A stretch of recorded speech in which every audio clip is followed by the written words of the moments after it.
How can you find purpose in your work? He had everything: a corner office on the 30th floor, 6 figures in the bank, a LinkedIn profile that read like a corporate dream.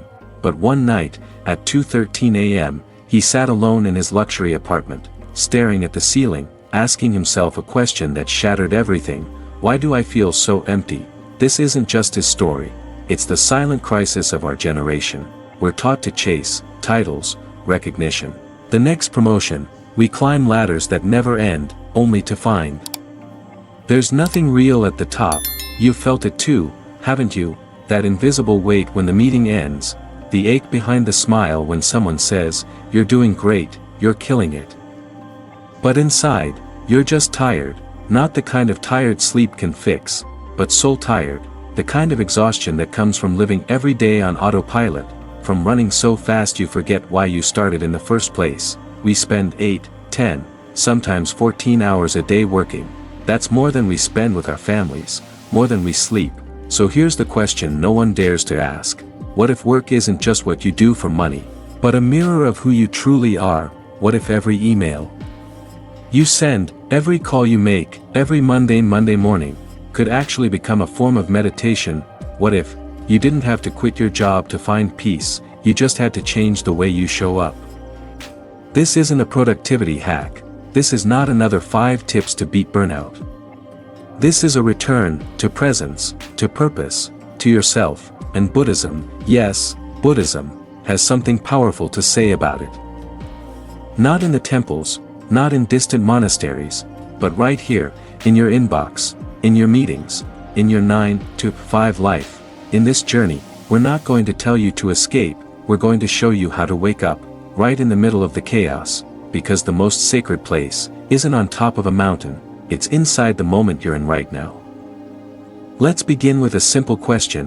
What is mindfulness? Most people picture someone sitting cross-legged on a cushion, eyes closed, incense burning, in perfect stillness. And yes, that is one form of mindfulness.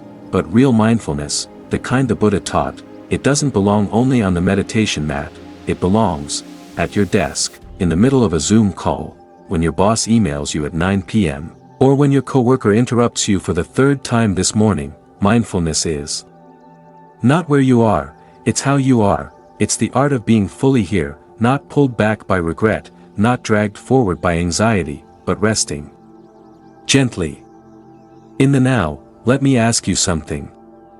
Have you ever walked into a room and forgotten why you were there? Ever eaten an entire meal while scrolling your phone, and barely tasted a single bite? That's the opposite of mindfulness. That's mindlessness, and it's the default mode of modern life. The Buddha called it sati, awareness, remembrance.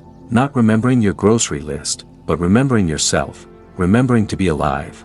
In Buddhist teachings, mindfulness means paying attention on purpose to whatever is happening right now, without judgment, noticing your thoughts, your emotions, the way your body feels, even noticing the moment you're distracted. That, too, is mindfulness. So how does this apply to work? It means when you write an email, you're just writing that email. You're not worrying about your to-do list or reliving yesterday's mistake. You're present, with your words, your breath, your body in the chair. It means when someone criticizes you in a meeting, you feel the heat rise in your chest, but instead of snapping back, you pause, breathe, and respond from clarity, not reactivity. Mindfulness gives you space, not just outer space, inner space, a few precious inches between the world's chaos and your response to it. That space, that's where freedom lives. And here's the beautiful paradox: when you are more present, you actually become more productive. Not the rushed, frantic kind of productive, but the clear, focused, steady kind, like a river flowing silently, cutting through mountains. You don't burn out, you burn bright, because mindfulness doesn't slow you down, it just slows down your mind, so your soul can catch up. In Buddhist psychology, the mind is like a wild monkey, jumping from thought to thought, craving, fearing, clinging. Mindfulness is the gentle hand that says, sit, stay, watch. It's not suppression, it's observation, and from observation comes understanding, from understanding, compassion, and from compassion, transformation. So no, mindfulness is not a luxury. It's not something you do after work. It is the work. It's the foundation of every conscious action, every meaningful connection, every peaceful moment in the chaos of your day. And when you live this way, you realize something powerful. You don't need to escape your job to find peace. You just need to show up to your life, on purpose. And in the next chapter, we're going to explore exactly why that's so hard to do. And what's really stealing your presence, moment by moment, without you even realizing it. Let's be honest, somewhere along the way, busy became a badge of honor. We brag about it, wear it like armor. I'm juggling 3 projects, I skipped lunch again today, I was on 17 Zoom calls, back to back.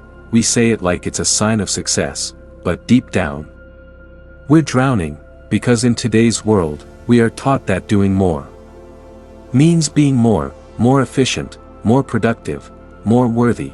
So we multitask, we split our attention into 1,000 tiny fragments, writing an email while checking Slack, while nodding on a call, while silently scrolling social media under the table.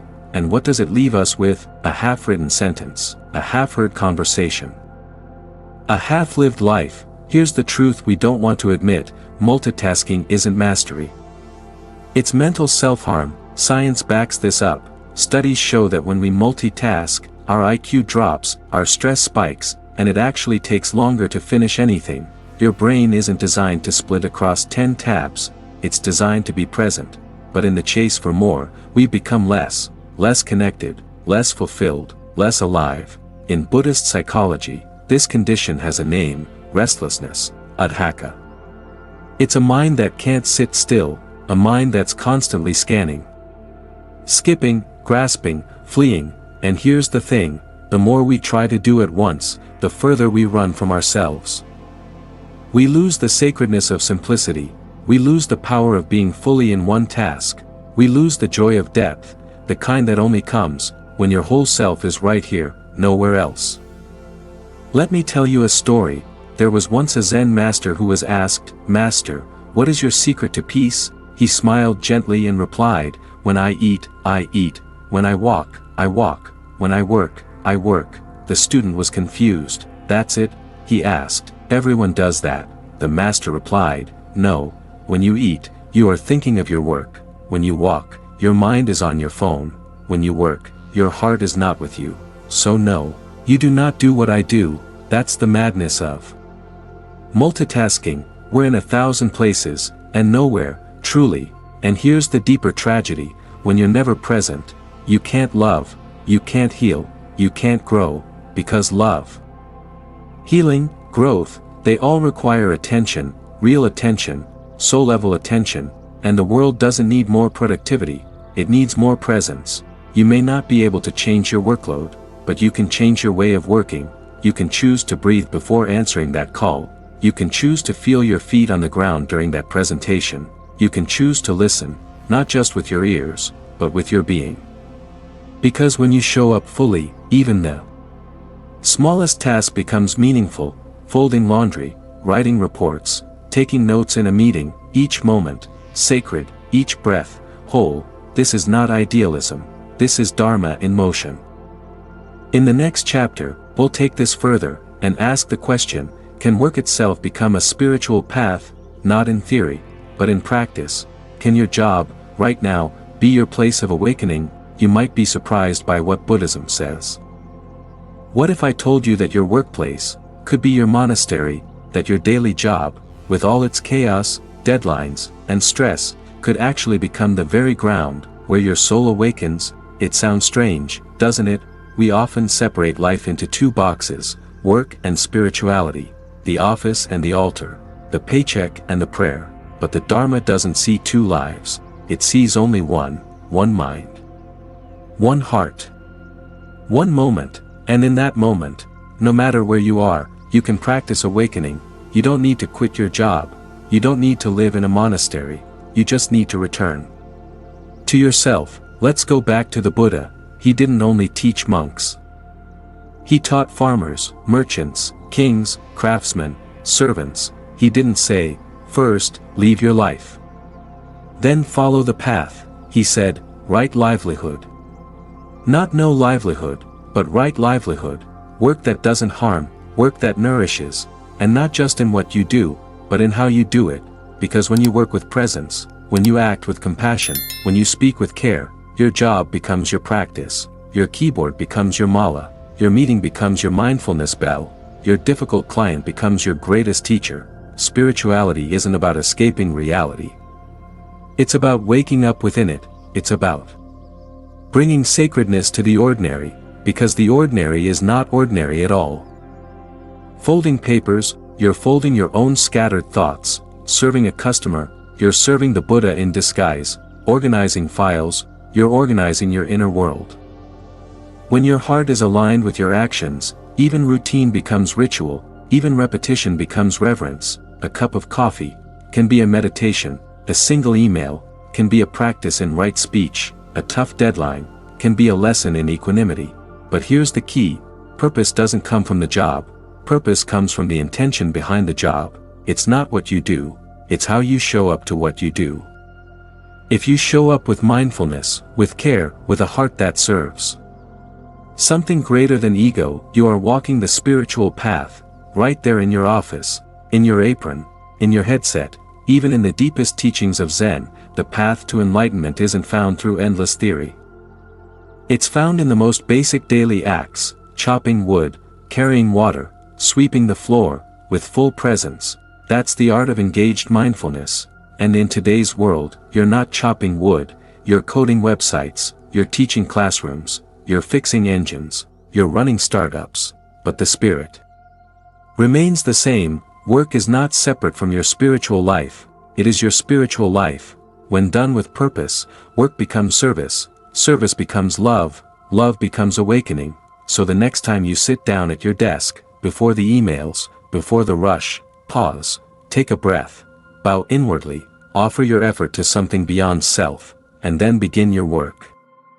Not as a chore, but as a sacred offering, because when your work is done with intention, even the most mundane task becomes a prayer in motion. We live in a world wired for tension. Emails blink at us like warning lights, notifications demand our attention like sirens, our calendars are packed, our minds even more so. Somewhere between the deadlines and the digital noise, we forgot how to breathe. But here's a secret: you don't need to escape your job to find peace, you just need to change how you show up to it. That's the power of mindfulness. Not as a concept, not as a buzzword, but as a way of being. Let's redefine it. Simply, mindfulness is the art of being fully here, with what is, just as it is. In Buddhism, we call it samasati, right mindfulness. It's not zoning out, it's tuning in, and this shift, from automatic to aware, it changes everything: your brain, your body, your day. Let me explain. Neuroscience meets Dharma. Modern science now confirms what ancient monks discovered centuries ago. When you practice mindfulness, even for a few minutes a day, the amygdala, your brain's stress center, begins to shrink. The prefrontal cortex, responsible for clarity, decision-making, empathy, becomes stronger. Your nervous system shifts from fight or flight to rest and respond. In simple terms, mindfulness rewires you for resilience. You become less reactive, more centered, more at peace, even when things are chaotic. And you don't need a mountain cave to do it, you need a moment. Just a moment, a breath before the next task, a pause before replying to that email, a single second of awareness before walking into that meeting. These small, sacred pauses, they accumulate, they reshape you from the inside out. Applying it to your workday, let's get real practical. You're in the middle of your workday, stress is rising, distractions everywhere. Here's how to shift: the 3-breath anchor. Before starting any new task, stop, take 3 deep, conscious breaths, feel the air fill your lungs, feel your feet on the floor, return. This tells your brain, I am here. I am safe. I am awake. Single task with full presence. Pick one task. Just one, give it your full attention, not perfectly, but sincerely. Feel your hands typing, hear the sound of each word you write, be with it. Even 10 minutes of this is a revolution. Sacred micropauses, every hour. Stand up, stretch, look out a window, sip your tea without scrolling anything, Make stillness a habit, not a luxury. Compassion check-ins. When frustration rises, instead of reacting, ask, what is this moment asking from me with love? It might be patience, it might be courage, it might just be space.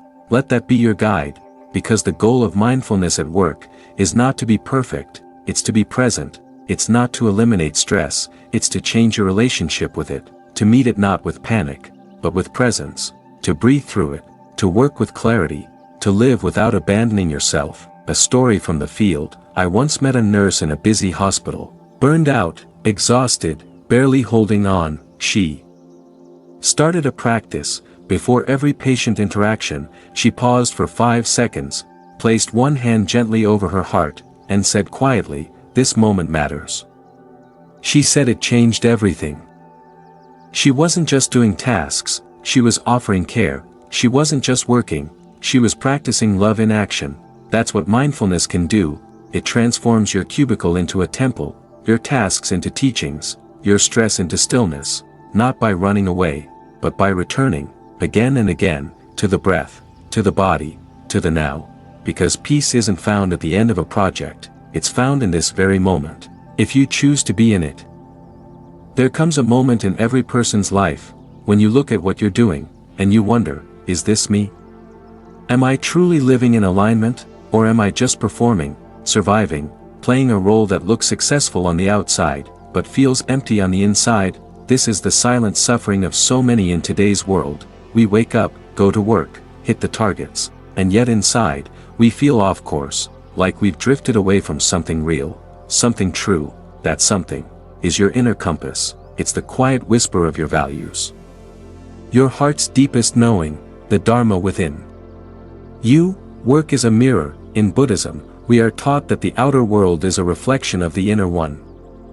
Your job, your role, your team, your stress, your daily grind, they're all mirrors. They reveal your fears, they reveal your longings, they reveal where your ego clings, and where your soul is calling. And when there's a gap between what you do and what you value, suffering is born.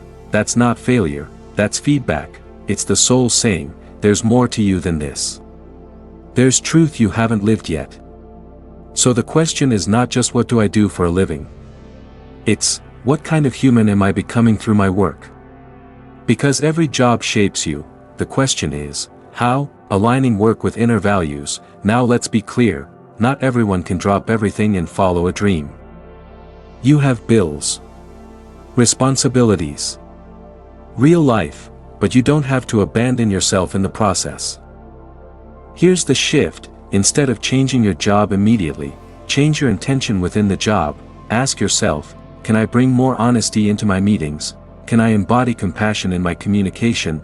Can I refuse to betray my inner truth, even under pressure? Sometimes alignment isn't about changing your career, it's about changing how you show up to your career, because when your actions reflect your values, even an ordinary job becomes sacred. A Zen story, the carpenter and the monk. There's an old Zen story about a master carpenter.